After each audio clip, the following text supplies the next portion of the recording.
Vietnam's Mekong Delta has been suffering a lot of land erosion in recent years.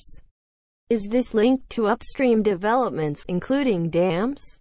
Richard Cronin. Numerous recent studies based on both current and historical data show that sediment-trapping hydropower dams upstream on the main stem and tributaries of the Mekong River are by far the most important cause of the fast increasing erosion of the coast and deeper penetration of seawater even into the interior of the delta. Most large dams trap between 80 to 90% or more of the historical sediment flow.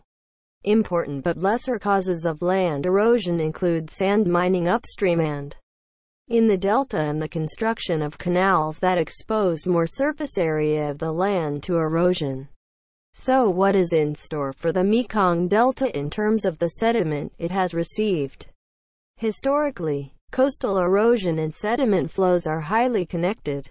Already, upstream dams in China and on major lower Mekong Basin (LMB) tributaries in Thailand, Laos, and Vietnam have trapped a major share of the historical sediment flow into the delta. China's half of the river provides only about 16% of the river's total annual discharge, but is the source of more than half of the river's total sediment load. Estimates of sediment trapping by upstream dams is not an exact science, but tracking sediment flows in the LMB is much more difficult because of a lack of meaningful data.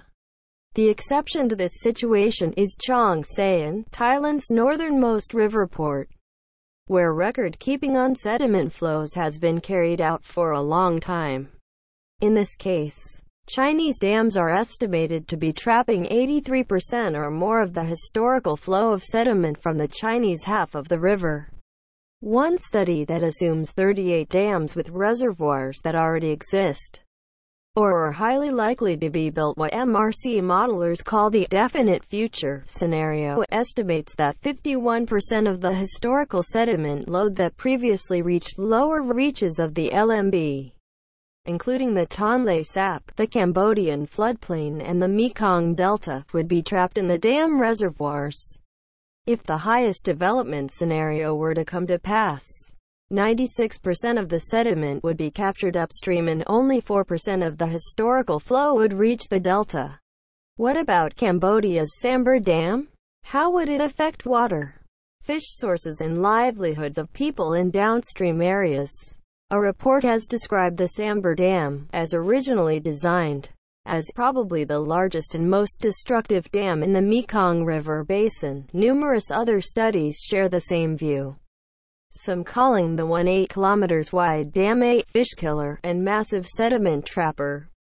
The full proposed dam would largely end the role of the Tonle Sap Lake and floodplains as one of the world's most productive freshwater fisheries and deny nutrient-rich sediment to the downstream Cambodian agricultural floodplains in the Mekong Delta. The report by the California-based National Heritage Institution (NHI) could not be more pointed and concise as to the impact.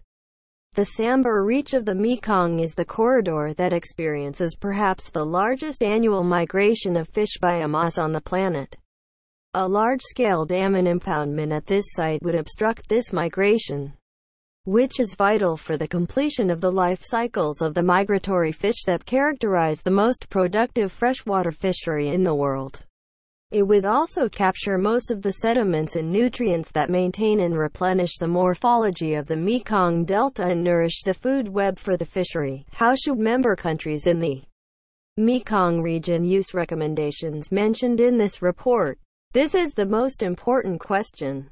The two NHI reports, the Sambar Alternatives Assessment and the Sustainable Hydropower Master Plan for Mekong Basin in Lao PDR, convincingly established that both the planned Mekong 1 deca-meter and the Sambar Dam would have a devastating impact on the most productive part of the river and the Mekong Delta.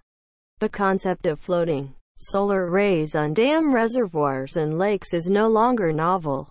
A large number of hybrid projects have been built or are under construction in the US, the UK, Australia, Japan and elsewhere.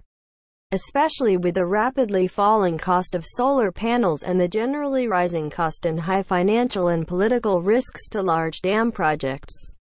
Laos and other lower-income countries that want to exploit their natural resources can make the leap to a cheaper and more environmentally sustainable energy future. The NHI studies found that this approach would be considerably less expensive, much faster to deploy, and do no more damage to the environment. This could open up new sources of financing. While the World Bank and developed country aid donors have largely declined to finance dams on the Mekong mainstream and major tributaries, it's likely that they would be responsive to this approach, which is both environmentally responsible, cheaper, and hence more bankable, given the risks to the Mekong Delta from the planned dams and the many advantages of the proposed hybrid alternatives. The Vietnamese government should have every incentive to seek more information on the hybrid technology, logically from companies and countries that are already deploying it. Both reports note the high stakes for Vietnam and encourage the government to be more active in engaging with the leaders of Laos and Cambodia and at the ministerial levels. Regarding the Sambar Dam, the fact that the project carries high political and financial risks, and probably technical engineering risks as well, means that it is still possible for the Vietnamese government to exercise influence.